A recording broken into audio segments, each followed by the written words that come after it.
Welcome everyone to the Talking Digital podcast. We are here with our first guest today, who is Sarah Prentice. Sarah, really pleased you could join us, and lovely to have you in the studio as well. We're not doing this virtually. Tell us a little bit about yourself. So, yes, I'm Sarah. I work at CGI within the advisory service practice, and I joined them last summer. So I've been there about 18 months. I live in Yorkshire, so perfect to do this on my own doorstep, which is lovely. And yeah, I've got a husband and a daughter, and I've worked in IT now really since I think about 2000. So lots of different roles within that time. Fantastic, thank you. So we're going to talk a little bit about your experience in IT and SIAM in particular today. Before we kick into that, I'm Claire Agutter. I'm the host for today's session. So I'll be asking the questions, but sharing a little bit of the SIAM perspective from Scopism as well. But I think, first of all, kind of more than 2 decades in IT is an impressive amount of time. How did you come into IT? Was it your ambition when you left school? Gosh, absolutely not. So, and I think probably most people will say that these days, won't they? I think you're right. So, no, I bizarrely did a classics degree. Okay. I wanted to be an archaeologist. Okay. So, slightly off track there. And then didn't really end up pursuing that, just kind of went and worked in an office with some friends, got a job through them, and just really by moving around, ended up in probably the start of IT really was in 2000 when I went to work for a ISP in Leeds. And at the time, that was really when the internet was starting. It was the big thing. And it was a really exciting place to start. And I actually stayed at that organisation for over 20 years, which kind of sounds terrible, but actually, as is the amazing way within the industry, little companies are bought up by bigger companies and bigger companies.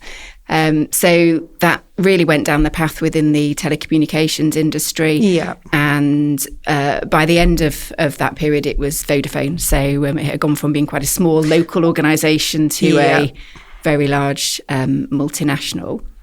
And I started in sales support, and then I moved into service management. I did that for about 10 years, then moved into service design as part of the service design pre-sales practice there, probably for about another 10 years. So very much had the experience going right through the cycle of all different roles within service management, really from the cradle to the grave. And some interesting changes actually over that time. So really when I started, particularly at the beginning of the service design phase, clients were still very much looking for those very large monolithic contracts, big suppliers, outsourcing, towers. It was all really quite different. And then really through the course of that decade, a real shift seeing clients asking for suppliers to work collaboratively together, to work within their tool sets was a really big thing. And very much sort of creating that central source of information, everybody following the same processes and practices, but really coming together collaboratively. And very much, I guess, the early adoption of SIAM, although I didn't really know that at the time. But looking back, I could really see the shift. So that's kind of my career to date. And then decided that after 20 plus years, I really ought to stretch my legs a little further. And that's when I moved to CGI. Fantastic. And how long have you been at CGI? About 18 months now. Okay, nice. Yeah. So you kind of landed in IT, into IT service management. Were you never tempted to go into one of the more technical roles? No, not really. Although I do enjoy understanding about the technical part of networks. So it was always on the networking side within Vodafone that I worked. And actually my current role is working with a client as part of their, working with one of their networks teams. So I can understand enough about networking to understand the conversations, but I'm not sure anybody would let me loose trying to design a network. Fair enough. And so you've come to CGI and we met recently at the Scopism SIAM conference, and we were kind of chatting about your exposure to SIAM as well. So CGI were with us as a sponsor at that conference, which was fantastic to have you there. But how did SIAM seem to you when you were first sort of introduced to it with your ITSM background? So I guess it put a bit of rigour around what I'd been experiencing.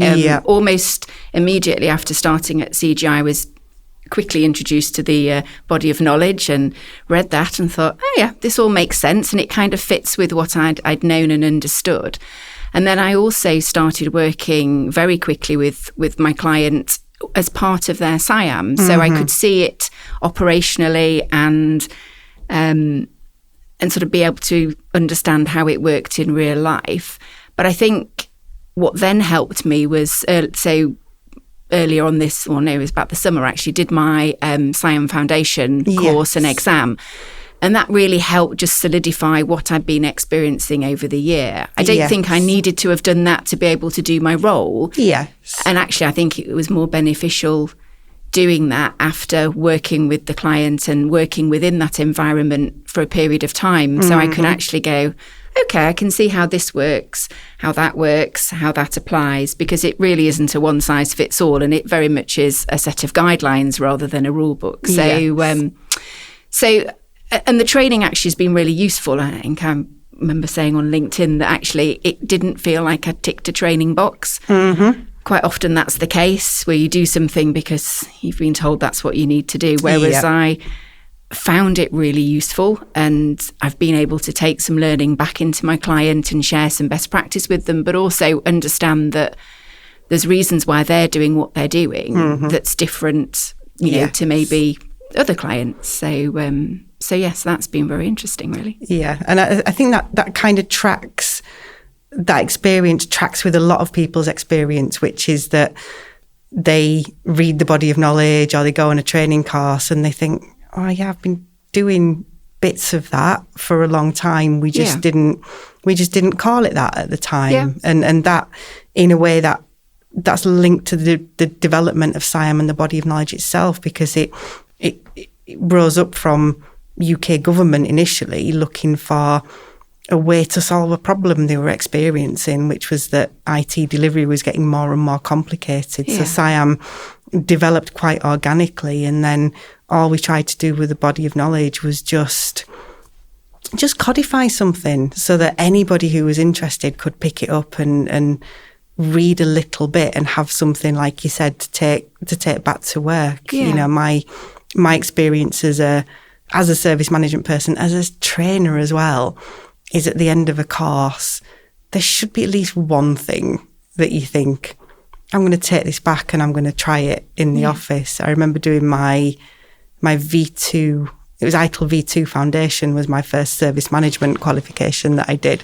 And I remember running back to the office, we need a CMDB. And everyone's looking at me like, we don't know what we've got or where it is. But I'm like, no, we must have configuration management now. And I think, I like to think SIAM does that, and it's really, I think, heartening to see that, you know, we can introduce these common terms, even though everybody does it slightly differently.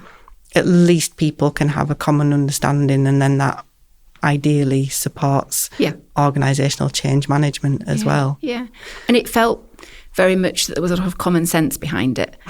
So, you know, it was felt practical, which I think is important when you're trying to embed that and bring people along on that journey, that it makes sense and there's a really clear sort of path, and you understand what you're going to achieve by doing it. It's not just let's all jump on the bandwagon of the next big thing and say we're doing this. It's actually really clear why it's a good thing to do and to implement. Yeah, and I think your experience as well correlates with what we see in the global SIAM survey that we do every year, which is, you know, we ask people like what their job title is. There's no common job titles in SIAM. There's a few that are more popular than others, like consultant or like service manager, but there's no common job title. There doesn't seem to be any career path, and I don't I don't think you get people leaving school saying, you know, I want to be an IT service manager or I want to be a SIAM practitioner. I think we just fall into it, and it's kind of a happy thing that we definitely do. No, I totally agree, given where I started. Clearly I'm not an archaeologist, and you know, even over the other evening over dinner, my husband and daughter laughed when I said, this is what I'm going to do, and Lucy looked at me and she went, what do you actually do, Mum? Oh, isn't that always a difficult question? Absolutely, totally. And then I think my husband had given her a bit of, you know, but even he didn't know. He'd made a good guess, and he said, well, we never really know what she does. I feel like a bit like I could be a spy. That would be great. How exciting. Yeah. All the service management industry is just James Bond in disguise. So I think looking at it from that perspective then, so there's nobody leaving school wanting to work in a SIAM environment. There's no kind of career path or degree that gets you ready for this.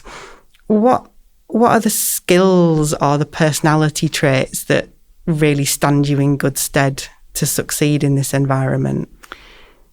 So I think key to me is you've got to be able to really listen and understand a client's requirements, why they would want to do this, and help them be able to translate those into those benefits that SIAM can bring. Yeah. And I think they're fairly generic skills, really. It's that common sense and becoming that trusted advisor almost as well. So being able to sit and it's a comedy thing to say to listen a lot, because again, that's something my husband would go, really? Do you do that?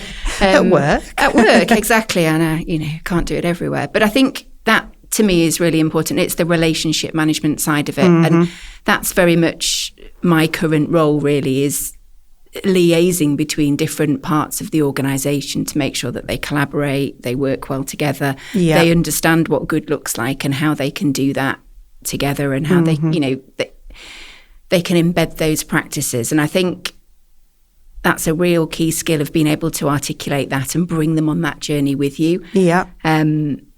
Adoption of any process or methodology really needs to be driven top down. And I think that stakeholder engagement and that trust enables you then really, whether you know SIAM just at high level or in great detail, to then be able to bring them on that journey as well. So I'd say to me that, or to anybody really, it's a lot about common sense and relationship management, which I've always, even over the many years, and when I was a service manager, remember mentoring somebody and saying, well, what do how do I do, what do I need to do to be a good service manager? You just need to deliver on what you say you'll do. You need to be trusted, but you just kind of need to have a bit of common sense. If something's not working, then fix it, improve it, drive that improvement. And I think that's, yes, you've got to be able to communicate with people well to be able to message that. Yeah, but I think there's a maybe not really recognised, I think, is that's actually extremely difficult. And one of the things that I've found working in a SIAM environment and talking to people working in a SIAM environment is you have to be prepared to have the difficult conversations as well. And I think quite often we talk about soft skills and relationship management as if everything's nice, and we maybe gloss over a little bit the fact that sometimes those conversations aren't particularly nice, and part of being good at that role is the willingness to do the difficult things as well. Yeah, absolutely. And I think it's not always an easy journey to go on that SIAM journey. It can be really challenging. It cannot be what people want to do. There's often a lot of resistance. Well, why would we change that? We know best. And you're absolutely right. I think it's being able to have those open and honest conversations. And if things don't go well, if you try and implement something and it just doesn't work, is to kind of learn from that. Yeah. I think it's important that it is a journey. It's not just we're going to do this and then that's that. It's iterative, isn't it? You'll put some improvements in place, you'll embed those practices, but then you kind of need to keep working on them and going through and making sure that they're still fit for purpose. So I think But that goes back to gaining that level of trust, really, because if you're going to have a difficult conversation, it's much easier to do that if you're kind of pushing against a slightly open door. Yeah, absolutely. And that almost links in as well to the role of a consultant, because that is a different role in a SIAM environment than it is to somebody who is, working operationally on it, or, somebody who is in one of the service provider organisations. And I know it's something that a lot of people are interested in progressing to that kind of career. They want to be a consultant. They want to work with the big firms. So talk to us a little bit about that. How did it feel to become a consultant? What do you enjoy? What surprised you maybe? Yeah, so it was quite a change for me. It wasn't something I'd done before. And actually, within the advisory services practice at CGI, there's lots of colleagues who haven't always done consultancy. And I think it's not something that you just do without having that lived experience. So it's a definite positive for us as a team that the team have got those practical service management hands-on experience. And that's very much something that we take to our clients as well. So when we work with them, they know that we've done this, the roles. We're not just getting a textbook open and a whiteboard, and which I think, traditionally people think, oh, that's what consultancy is. I think I had visions of standing up and saying, oh, this will all be great, and there you go, thank you very much, deck. And I'll see you later. But actually what's been really nice is being able to say, well, actually I did this once and that's how it worked, or have you thought about doing this, based on experience. So I think certainly from my experience, consulting has been brilliant for me in that I could bring all my experience to bear and actually, but do it in a different way. So those years of doing all the different hands-on roles have now been able, I can draw on that and use that. I'm a real people person, so I really enjoy that. The relationship management side is really up my street as well. So I think consultancy is very much a relationship game. You do have to have that rapport with whoever you're working with, on any different level, really. So I think it wasn't quite what I expected, but I'm really enjoying what it is. So I think that varies depending on what you do. So and who you work with. Yeah, and I mean when we look at the Scopism Global SIAM survey, we see a big split in terms of the type of service integrator that organisations adopt. So lead supplier and external are still fairly popular. Hybrid is typically the number one option. And then you get a lot of organisations who are, they're using an internal service integrator. But we also ask the organisations planning to adopt SIAM about how they're going to do that. And one of the options that we give them is they're going to use some external support in order to establish SIAM in the organisation, which I guess would be where you would come in quite often. So what do you think the benefits of having an organisation like CGI come in and help? So I think definitely our expertise. We've got people, a really wide variety of people who've worked in those operational roles, but then we've got colleagues who've really worked within the SIAM methodologies for a long time, who will come in and help do an assessment, for example, and actually help a client understand where they are on that journey. The maturity of that, have they got a long way to go, or have they, just some slight tweaks? So I think we've got all sorts of different skills that we can bring, because each client is going to be different and their journey will be very different. Yes. And I think it's being able to have the flexibility within our organisation that we can take those principles and practices and then design according to what the client wants, whether it's creating right from scratch a target operating model and implementing the SIAM and helping them run it, to just coming in and saying, well, actually, let's look at how it's working and is there any improvements you can do. So, and I think we've got people who've had all sorts of different roles, working on lots of different sides, really, whether they've come in as a supplier or they've done an operational role. So when I was a service manager, I was working with clients who then had other parties, and it's a very different sort of, you can bring those skills because you've understood the different sides of the fence and what matters to those, different individuals. So I think really for us, that's very much where we see we've got the expertise. We understand, we've all done the course and read the textbooks, but actually what's really important is that lived experience that we like to bring, and that, we've got people who can do all sorts of different things, and we call upon that. So, we bring in those experts as and when they're needed. Yeah. And do you see common challenges across clients? Not to talk about any client in particular, but do you see kind of common drivers for SIAM, common challenges when they're adopting SIAM? Yeah, absolutely. Yeah. And we quite often come together collectively and discuss this. Obviously, we're working on different clients. At the moment, everybody's squeezed for cost and resource. They're all trying to do more with less, which is a very common theme.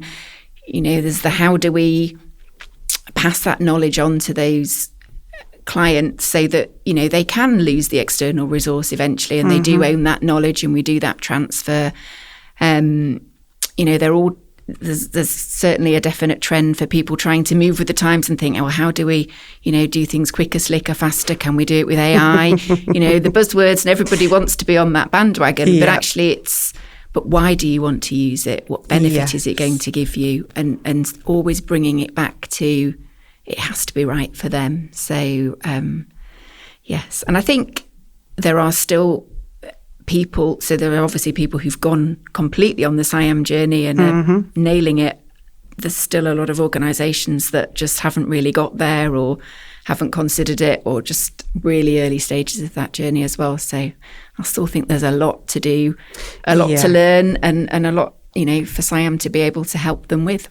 Yeah, I agree. And I think when you spend all day, every day with SIAM enthusiasts and service management people, it's easy to run away, and then you kind of miss the fact that there's an awful lot of organisations out there that are still struggling with the basics. Even to the level of sort of struggling with incident problem change, that level of basic. Yeah. There's a lot of work to do, I think, in some big organisations. But the good side of that is there's benefits you can deliver very quickly as well. Yeah. And I think for every organisation that has a challenge like that, there is another organisation that's probably addressed it. And going back to your point about at the ITSMF conference, I remember listening to a lady talking about her experience working on a internal IT service desk, and how they were just getting absolutely nailed. They were getting terrible scores. Everybody was really unhappy. And it was such a journey for them to go through. Yeah. And it was so interesting as all the different steps they undertook, embedding all those processes, capturing that feedback, acting on it. But actually, they totally transformed it. But it wasn't an overnight win or a success. It took them, I think, about 18 months. So that was really interesting, but you can take that learning into any organisation and say, absolutely, you're not the only ones that maybe haven't addressed this. Yeah. So that was really useful, actually, to hear some of those stories there. Yeah, I find myself saying to people quite a lot, you are not the only organisation having this problem, and whatever it is, when we're talking to people about SIAM, they'll say, and we have this, like it's something to be ashamed of. And that's the last 3 organisations that I spoke to had exactly the same problem. And it's the nice thing about the community, I think, is it lets people ask questions in there. And then you tend to find 5 or 6 people who'll say, yes, we have this as well, and here's what we did to address it. So yeah absolutely. So in terms of talking about your personal journey into SIAM, but then from a CGI perspective as well, how is CGI approaching SIAM? Is it using it internally as well as externally? Talk to me a little bit about that. So definitely externally, certainly within advisory services, it's a key part of where we work. We've got lots of clients on their journeys, all at different stages, and the team will very much offer support right from the start, as I mentioned, with maturity assessments, right through to helping, to actually being part of, the hybrid SIAM and bringing that external resource in. We also have a large team internally, which is our 5-star service desk that's accredited, and that forms a key part of a lot of clients' SIAM. So although it's, I guess it's kind of internal and external, really, it's that CGI resource that then becomes an embedded part of the SIAM, with that best practice approach, which we do for many customers. So that's certainly one of our key sort of focuses and selling points is how good that is. But yes, I think, and I can only really speak for the advisory services practice that I work in, but it is an absolute fundamental part of what we do.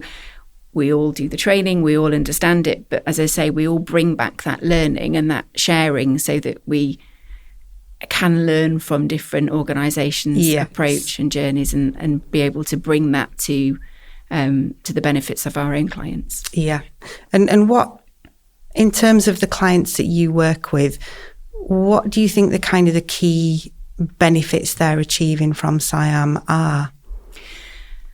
I think very much the consistency. It's having that framework, which tends to be lacking without it. It almost feels that it's a bit, we've just decided to do this. Whereas with SIAM, it's really clearly defined. It's laid out. It's really, as I said, it's common sense. It makes sense. And I think that seems to be very much how they view it. I think where it can become quite difficult is the complexity of their organisation. So, it's great. It all makes, it looks very much like you could just do that, but then you've got to factor in that organisation or that part of the organisation and, that supplier that you've had for 20 years that maybe isn't really, their contract doesn't help. So I think that's really then where it becomes more challenging and where you've then got to apply that slightly bespoke lens of saying, okay, well, this is how it should look, but how can we make it look for this scenario or this particular situation? So I think generally we try and go in with the starting approach of let's do this, and then you really have to tailor it and say, okay, well, let's go down that road on that particular point or that particular process, because actually we're going to have to work around that issue or that obstacle and work to a conclusion. So but I think generally, or certainly from my experience, it's very much viewed as something that's welcome. I think it's seen as that kind of wise owl of this is the best thing to do. But it's just being able to bring everybody on that journey, and even within an organisation, people are at different parts of that journey, and definitely some people are keener to go on it than others. We again, going back to our global SIAM survey, every year when we talk about challenges, it's organisational change management. And I always think that's not a SIAM specific challenge. Whatever you're doing in the organisation, that change management piece is so key. But why do you think we're still not doing very well with organisational change management? I guess for the flip side of saying the reason that you can be successful at doing this is having a good rapport and a good relationship, is that not everybody has those people skills. Some people don't want to change. Some people don't see why they should change. And I think it's that balance of being able to work with those people potentially just so that you can help them understand that it is going to maybe deliver them benefit and value. I think it feels very much that people is generally the number one issue that stops things working quite so well. Communication sometimes can not be as good as it could be, and therefore not everybody's aware of what's going on, and that can wreak havoc. So it feels much more like the human side is potentially the issue than the IT, perhaps, which often you think, the reason we can't go at pace or we can't do this is because we're working on an old legacy system. But there's generally always a way around that if there's willing. And I think then that lends me to think that sometimes it's a human thing. Not everybody wants to change.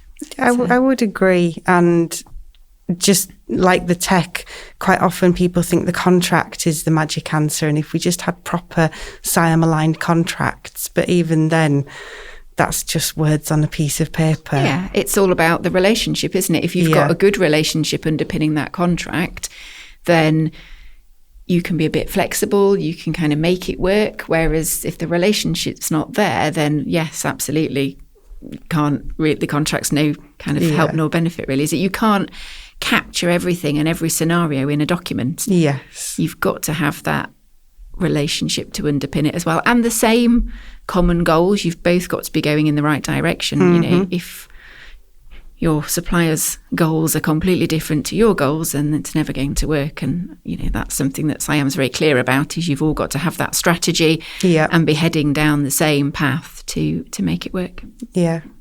And what's the biggest challenge you've experienced in these 18 months? Well, apart from starting at a new organisation in a new role after 23 years, which was quite a challenge, I think I underestimated the impact of change, actually, and going back to that organisational change. You know, I thought, I'll be able to go off and do a new job. That would be dead easy. And it was a really big change for me personally.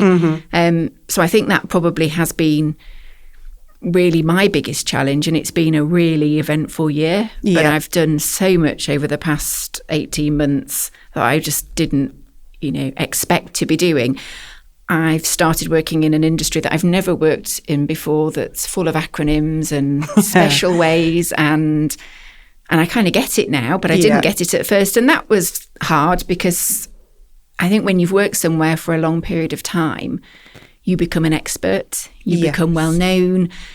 It's easy. You're in your comfort zone, aren't you, really, which is very much where I was. And I stepped outside of that, and it did lay a few sort of things bare for me to start with, that I thought, I don't really know what I'm doing here, but actually I think that was quite good. So I think that to me has been my biggest challenge, really, rather than actually the work. I could do the role because of all the experience I'd had. I was able to bring that, which was really great, you know, to be able to still talk a bit of networks and still bring my service management in. But yeah, it was just quite a personal change for me. So, but has been a very positive one. Yeah, and I think that is very fair. And have you used any particular strategies that have helped you to cope with the change? Well, it's a good job I'm chatty, so I tend to just try and build those relationships. I ask a lot of questions, so I don't think it matters how much experience you've got. If you don't know the answer to the question, if you don't know what that acronym stands for, or you don't quite understand why somebody's doing something, or that bit of governance is in place, is to ask the question. And surprisingly, not everybody always knows the answer. So, you know, you find sometimes, there's been a few times I've said, well, what's that stand for? We don't really know. But they've not asked. And actually, it was quite nice being able to come in as the new girl and use that as my opportunity to ask those questions and really dig under the surface. More so than I probably would do once I was established, really. So I think for me, that my strategy, and just, you know, not to pretend.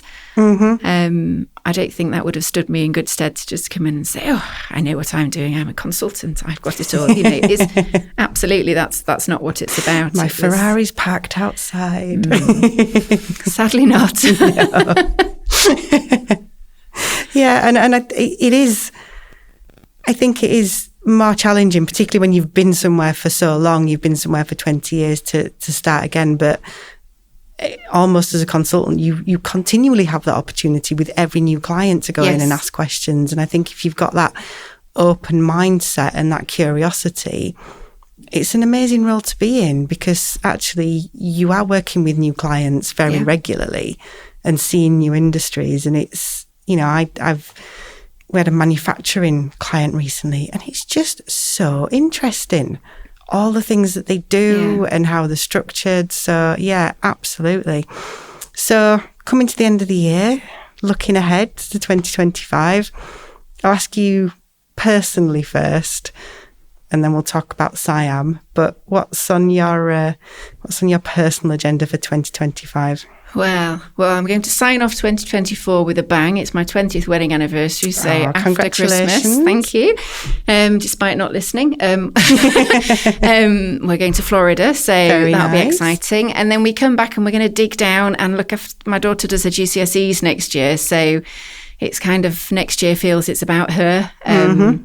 Well, certainly at least the first half of the year, supporting her through that really, and just kind of giving her the space to shout, scream, get her head down and hopefully do a good job. So yes, and then maybe a little celebration in the summer, we'll see. But, very nice. But yes, should be good. Yeah. And from a SIAM perspective, so looking at the big picture, looking across your clients, what do you think is going to happen in our world in 2025? Well, I think certainly from my perspective and my role, it's very much a case we're in that the SIAM's embedded, but it's how do we make it better? How do we take it with us to meet their strategy? So, and there's some interesting challenges, slashed budgets, not enough people, and how that will play out really, I think. So, yes, I mean, I've worked with the same clients since I started actually, so it'll be interesting to see whether that changes as well, and there's new opportunities coming up over the next year.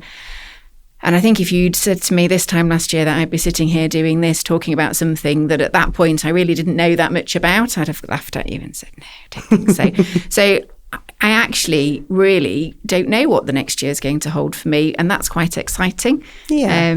I think what I have discovered over the past few months, at a couple of conferences, is there's this whole community outside of just my small bit of CGI, which I hadn't really realised. So I'm quite looking forward to getting a bit more involved with that, I think, and harnessing some of that information and that sharing outside of that, really. So yes, I think that's now I've got over the shock of moving, I can start looking upwards and outwards a bit more and be more part of that wider community. Absolutely. And you mentioned AI earlier on, which I think it's pretty much the law. We have to put it into every interview that we do now. But I mean, some of the kind of the trends that we see from Scopism, we've got AI, we've got people talking about enterprise SIAM, we've got people talking about a more strategic approach to SIAM.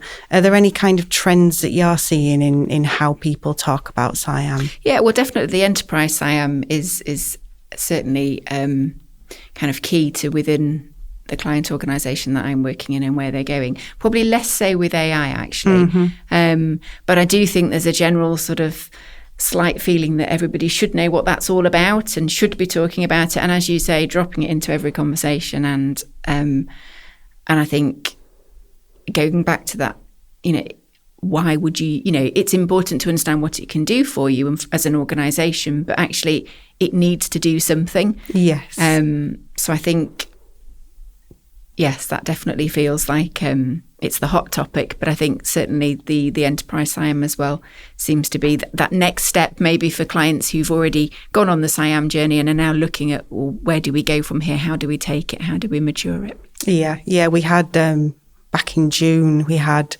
AI month in the SIAM community. So we had a lot of presentations and people shared, but it did seem it's still quite at that sort of initial stage and people are testing various things. But certainly one of the things that came back from that was the idea that actually there's a lot of compliance questions around AI. There's a lot of new legislation coming in. So SIAM might be the place where that is kind of seated in the organisational model to make sure that we're compliant right across the supply ecosystem. Yeah. And I guess you can achieve that level of consistency by having it in that central place. Yes. That it means it's the same for everybody coming in and being part of that SIAM, rather than one bit of the organisation saying, well, we'll use it like this here and we'll do it differently here. That I think that very much feels like one of the big benefits of SIAM is the consistency. Yes. And that it should just be the same, however you come into it, is that your experience and how you work within it is the same. Yeah, agree. Is there anything else you would like to share about SIAM? Anything I've not asked you that you wish I had? I don't think so, no. That's put me on the spot a bit. No, I mean, this has been really interesting. It's, as I say, not a topic that I expected to be talking about, but what's been nice is that I felt that I could, and I think that demonstrates just how transferable it is. It's not a wild and wacky sort of theory that you think, oh, I'm never going to be able to learn that. It is very much applicable to what we do within our roles. Yes. And when you sit and think about it, actually, it's quite easy to talk about it, and it does make massive sense. And I think you mentioned earlier about nobody's coming out of school thinking, I want to go into this. And it's quite interesting how you think, well, how could we change that? How, going in, I know colleagues go into colleges and talk, to students about, there are all sorts of roles now that didn't exist when I was at school, and probably even now some schools don't know about. Yeah. Is how we give them that visibility, because it's actually a really transferable skill set that you could use in a lot of organisations, careers across the piece. And I have to say, certainly over the past 18 months, I've come across all sorts of roles talking to organisations at conferences, networking events that I just didn't even know existed. Yeah. My poor daughter's got all sorts of things that I've said, look, you could come and work here, you could do this.